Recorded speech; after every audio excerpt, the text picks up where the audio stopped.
in some of these videos, and actually in some of my thinking and writing and rambling on outside of these videos, I keep finding myself toggling between ideas, theories, formulations, paradigms that are contemporary, to do with, to do with physics, to do with neuroscience, to do with consciousness studies, to do with this, down here, the cultural studies.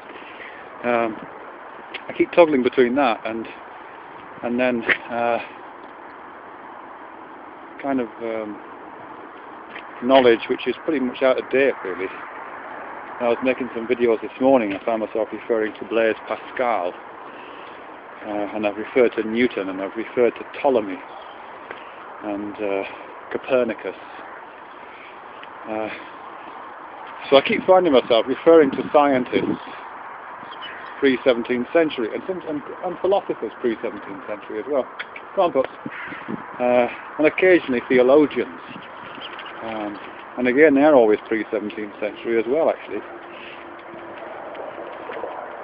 And I've been thinking, why do I keep having that tendency? Why am I so interested in those kind of ideas?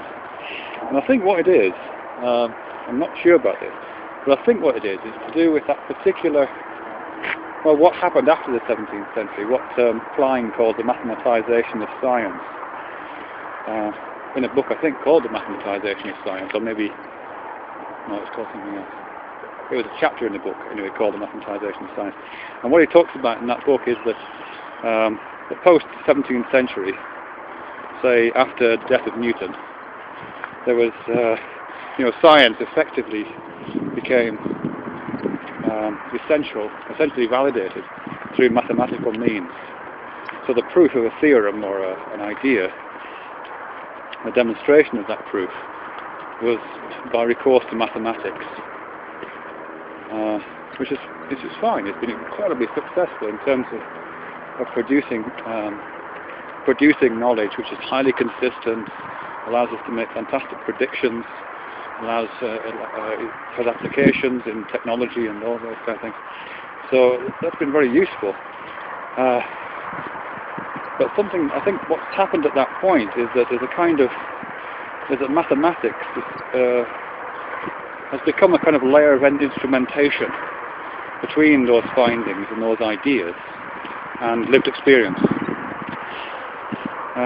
Prior to the 17th century, prior to, well, let's say a period of time between the birth of Galileo and the death of Newton, prior to that time, science was essentially, to the extent science existed at all, to the extent knowledge gathering existed, I should say, existed at all, it was, I think, a kind of organised phenomenology, a kind of organised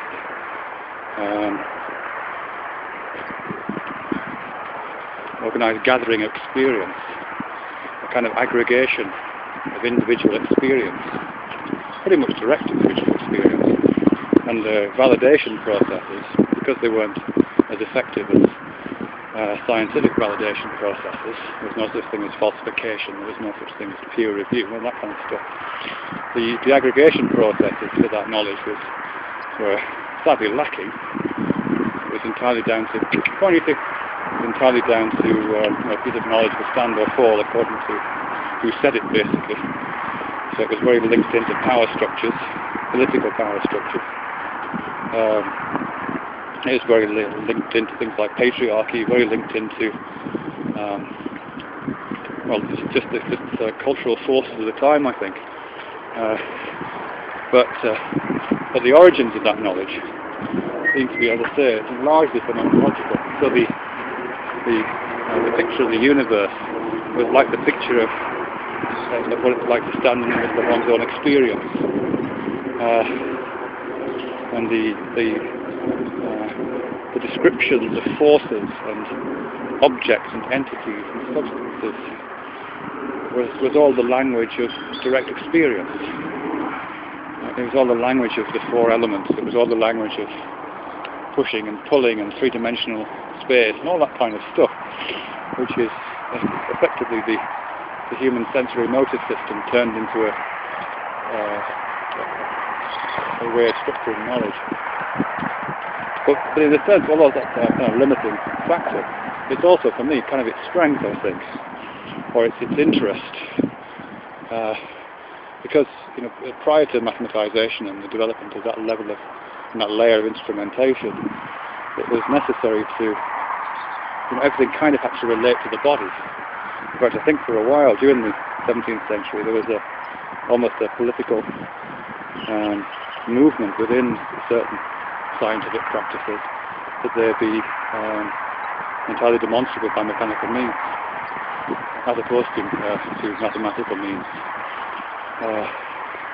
And if something is demonstrable by mechanical means, and I think it was also part of that kind of political agenda, that it would be readily understandable by any reasonably informed human being,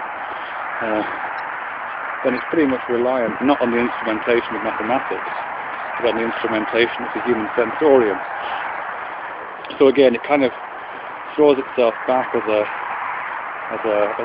validation method, not on the abstractions of math, which I know aren't really abstract, according to conceptual metaphor theory at least. They do eventually leap and find contact with human concrete experience.